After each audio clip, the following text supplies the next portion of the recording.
கடந்த 2 நாட்களா சிங்கள ஊடகங்கள்ல ஒரு விஷயம் அதிகம் பேசப்பட்டு வருது. இலங்கையில ஒரு புதையல் கண்டுபிடிக்கப்பட இருக்கு. STF விசேட அதிரடிப்படையால நடத்தப்பட்ட ஸ்கேன் பரிசோதனையில ஒரு விஷயம் கண்டுபிடிக்கப்பட்டிருக்கு. வேங்கோட பிரதேசத்துல யாரும் எதிர்பார்க்காத அளவுக்கு மிகப்பெரிய ஒரு புதையல் இருக்குன்ற தகவல் அதிகமா கடந்த சில நாட்கள்ல பேசப்பட்டு வருது. அங்க நடத்தப்பட்ட ஸ்கேன் பரிசோதனையில அப்படி உண்மையிலேயே என்ன கண்டுபிடிக்கப்பட்டிருந்தது? 3 நாட்களா அகழ்வு பணிகள் நடத்தப்பட்டு என்ன கண்டுபிடிக்கப்பட்டிருந்தது? தொல்பொருள் நிபுணர்கள் சொல்ற விஷயம் என்ன? வேங்கோடையில் உண்மையிலே என்னதான் நடந்து கொண்டிருக்கின்றதை பற்றி இந்த காணொலியில பார்க்கலாம். வணக்கம், நான் கிருஷாந்த் ராஜ். மத்திய அதிவேக வீதியில நிர்மாண பணிகள் முன்னெடுக்கப்பட்ட சந்தர்ப்பத்தில் வேங்கோட என்ற பிரதேசமும் வந்தரூவ என்று சொல்லப்படுற பிரதேசமும் அதிகம் பேசப்பட்டிருந்தது. அந்த இடத்துல வந்தரூவ என்று சொல்லப்படுற இடத்துல மத்திய அதிவேக வீதியில நிர்மாண பணிகள் நடத்தப்படுறதுக்காக 20 அடிக்கு அது உயர்த்தப்பட்டிருக்கு. ஒரு இடம் 20 அடிக்கு மணல் நிரப்பப்பட்டு அந்த இடம் உயர்த்தப்பட்டிருக்கு. அந்த பிரதேசத்தில் புதையல் இருக்கின்ற தகவல் அந்த பகுதியை சேர்ந்த மக்கள் மத்தியில் மட்டும் கிடையாது, ஒட்டுமொத்தமாக இலங்கையில் பேசப்பட்ட ஒரு விஷயமாகவும் ஊடகங்களில் எழுதப்பட்ட விஷயமாகவும் மாறியிருந்தது. அந்த வீதி அதிவேக வீதி நிர்மாண பணிகள் முன்னெடுக்கப்பட்டு அது நிறைவு செய்யப்படும் அந்த புதையலை கண்டுபிடிக்க முடியாமலேயே போகும், யாராலையும் எடுக்க முடியாமல் போகும். அதிவேக வீதியிட நிர்மாண பணிகள் முடிக்கப்படுறதுக்கு முதல், நிர்மாண பணிகள் நிறைவடைகிறதுக்கு முதல் அந்த புதையல் எடுக்கப்படணும் என்ற நோக்கத்தின் அடிப்படையில் பல சந்தர்ப்பங்களில் அகழ்வு பணிகள் முன்னெடுக்கப்பட்டிருக்கு. எல்லாமே சட்டவிரோதமான முறையில் நடத்தப்பட்ட நடவடிக்கைகளாக இருந்தது.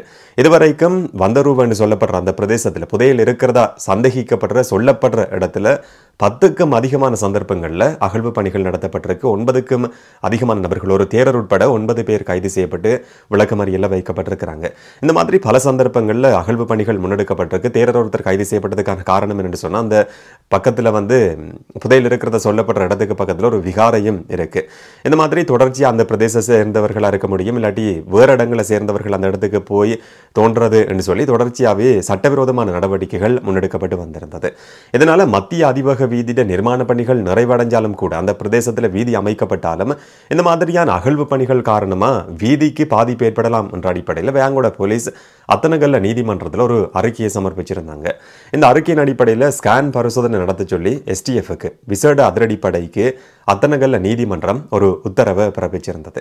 இதுக்கமைய சில நாட்களுக்கு முதல்ல STF விசேட அதிரடிப்படையால அந்த புதையல் இருக்கிறதா சொல்லப்படுற பிரதேசத்தில் ஸ்கேன் பரிசோதனை நடத்தப்படுது. ஸ்கேன் பரிசோதனையில் ஒரு விதமான உலோகத்தோட சம்பந்தப்பட்ட விஷயம் மண்ணுக்கு அடியில் புதஞ்சிருக்கு என்ற தகவலை ஒரு அறிக்கை மூலமா STF அத்தனகல்ல நீதிமன்றத்தில் சுட்டி காட்டியிருந்தது. இதுக்கு பிறகு நீதிமன்றம் 2வது உத்தரவை பிறப்பிச்சிருந்தது.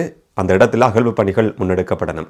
இது சாதாரணமாக ரகசியமாக முன்னெடுக்கப்படக்கூடாது. புதையல் இருக்கிறதா பல மக்கள் நம்புறாங்க. அதனால மக்கள் மத்தியில், மக்கள் பார்த்து கொண்டிருக்கிற சந்தர்ப்பத்தில் தான் அந்த இடத்துல அகழ்வு பணிகள் முன்னெடுக்கப்படணும் என்று சொல்லி நீதிமன்றத்தால் ஒரு உத்தரவு பிறப்பிக்கப்பட்டிருந்தது.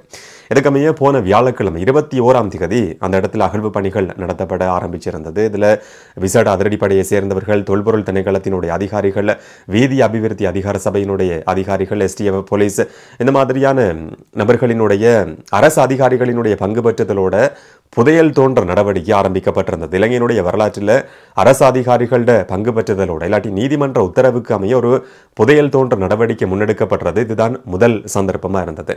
கடந்த 3 நாட்கள் இன்றைக்கும் அகழ்வு பணிகள் நடத்தப்பட்டிருந்தது. எதுவும் கண்டுபிடிக்கப்படலை என்று சொல்லப்படுது. ஆனால் 30 அடி ஆழத்துல 2 மிகப்பெரிய கற்கள், கருப்பு நிறத்தை கொண்ட கற்கள் கண்டுபிடிக்கப்பட்டிருந்தது. அந்த கற்கள் 2ஐயும் வெளியில் எடுத்து உடைச்சி அதுக்குள்ள ஏதாவது இருக்கான்னு சொல்லி கண்டுபிடிக்கிறதுக்கும் முயற்சிகள் எடுக்கப்பட்டிருந்தது. அந்த கல்லை அப்படியே முழுமையாக வெளியில் எடுக்க முடியாமல் போயிருந்தது. 2 பெக்கோ பயன்படுத்தப்பட்டிருந்தது, வேற இலத்திரனியல் உபகரணங்கள் பயன்படுத்தப்பட்டிருந்தது.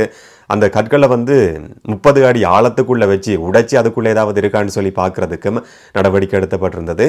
துண்டு துண்டா அந்த 2 பெரிய கற்களும் உடைக்கப்பட்டு வெளியில கொண்டு வரப்பட்டிருக்கு. அப்படி உடைக்கப்பட்டிருந்தாலும் கூட அந்த கற்களுக்குள்ள எதுவுமே கிடையாது என்ற விஷயம் சொல்லப்பட்டிருக்கு.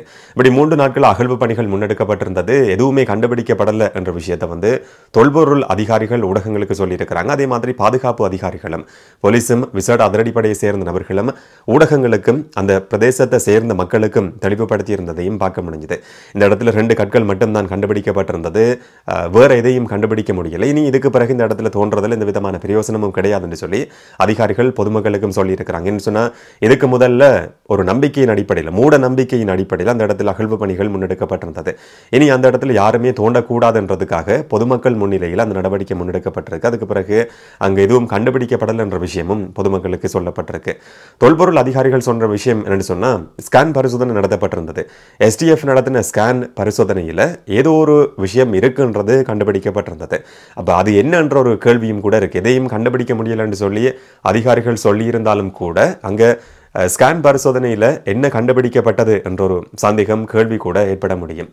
மெட்டல் டிடெக்டர் என்று சொல்லப்படுற ஒரு கருவி மூலமாக தான் இந்த ஸ்கேன் பரிசோதனையை எஸ்டிஎஃப் விசட் அதிரடிப்படை நடத்தியிருக்கு. இந்த மெட்டல் டிடெக்டர் மூலமாக எது வேணும்னாலும் கண்டுபிடிக்கப்படலாம். மண்ணுக்கு அடியில் புதஞ்சிருக்கிற கனிம வளங்கள் கண்டுபிடிக்கப்பட்டிருக்கலாம் என்று சொல்லப்படுது. தொல்பொருள் நிபுணர்கள் சொல்கிற விஷயம் என்னென்னு சொன்னால், இங்கே தொல்பொருள் முக்கியத்துவம் வாய்ந்த எதுவும் கண்டுபிடிக்கப்படவும் இல்லை. புதையல் என்ற பேச்சுக்கு இடம் கிடையாது. அப்படி ஏதாவது இருந்திருக்குமா இருந்தால் அது தொல்பொருள் முக்கியத்துவம் மிக்க இடம் என்று சொல்லி அடையாளப்படுத்தப்பட்டு அதுக்கு பாதுகாப்பு கொடுக்கப்படும். அது தொல்பொருள் திணைக்களத்துக்கு கீழே கொண்டு வரப்படும். ஆனால் இந்த இடத்துல அந்த மாதிரி தொல்பொருள் முக்கியத்துவம் மிக்க எந்த ஒரு பொருளும் கண்டுபிடிக்கப்படலை. ஆனால் மெட்டல் டிடெக்டர் மூலமாக ஏதோ ஒரு கனிம வளம் அந்த இடத்துல கண்டுபிடிக்கப்பட்டிருக்கலாம் என்ற கருத்தை ஒரு தொல்பொருள் நிபுணர் ஊடகத்துக்கு சொல்லியிருந்ததை பார்க்க முடிஞ்சது. இந்த இடத்துல மட்டும் கிடையாது, இப்போ வந்தருவன்னு சொல்லப்படுற பிரதேசத்தில் மட்டும் கிடையாது, இலங்கையில வேற பிரதேசங்களையும் இந்த மாதிரியான கனிம வளங்கள் இருக்கிறதா கண்டுபிடிக்கப்பட்டிருக்கு. ஆனால் இலங்கையில் இருக்கிற தொழில்நுட்ப அறிவோடையும் தொழில்நுட்ப கருவிகளினுடைய உதவியோடையும் அதை கைப்பற்ற முடியாது, அதை கண்டுபிடிக்க முடியாதுன்னு சொல்லப்படுது. சில கனிம வளங்கள் இப்போ பயன்பாட்டில் இல்லாதது என்ற கருத்தும் தொல்பொருள் நிபுணர்களால் சொல்லப்பட்டிருக்கு. அந்த மாதிரியான ஏதோ ஒரு விஷயம் இப்போ ஸ்கேன் பரிசோதனையில் கண்டுபிடிக்கப்பட்டிருக்கலாம் என்ற கருத்தையும் ஒரு தொல்பொருள் நிபுணர் சொல்லியிருக்கிறத பார்க்க முடிஞ்சுது. ஆனால் எப்படியா இருந்தாலும் புதையல் என்ற ஒரு விஷயம் அங்கே கிடையாது. அப்படி எதுவுமே கண்டுபிடிக்கப்படலை. 3 நாட்கள் நடத்தப்பட்ட அகழ்வு பணிகளில் கண்டுபிடிக்கப்பட்டது வெறும் 2 பாரிய கற்கள் மட்டும்தான்.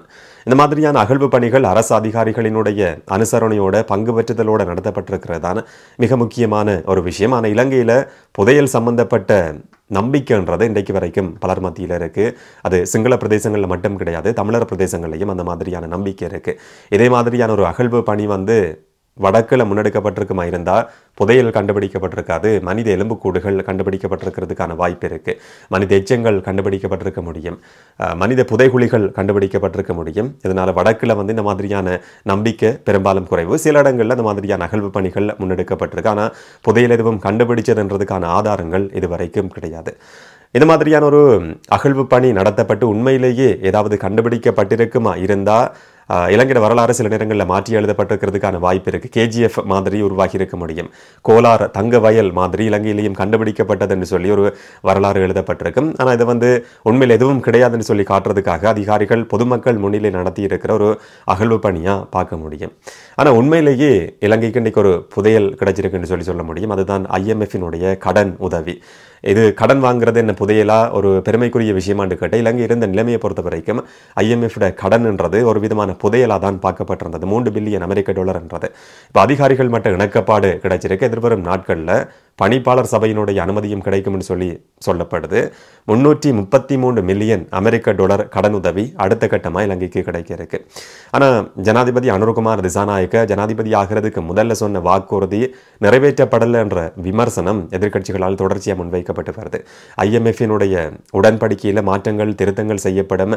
இப்போ இருக்கிற உடன்படிக்கையை அப்படியே நாங்கள் நடைமுறைப்படுத்த மாட்டோம் என்ற கருத்தை ஜனாதிபதி அனுரகுமார் திசாநாயக்க தேர்தல் மேடையில் பல சந்தர்ப்பங்களில் பதிவு செய்திருந்தார்.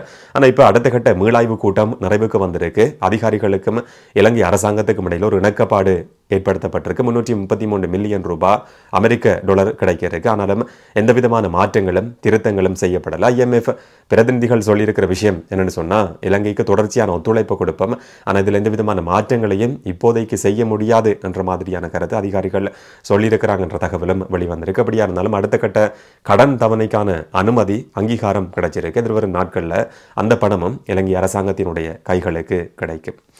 இதை பற்றி நீங்கள் என்ன நினைக்கிறீங்கன்றதை கமெண்ட்டில் பதிவு செய்யுங்க. இன்னும் ஒரு காணொலியில் இன்னும் ஒரு தகவலோடு சந்திக்கலாம். வணக்கம்.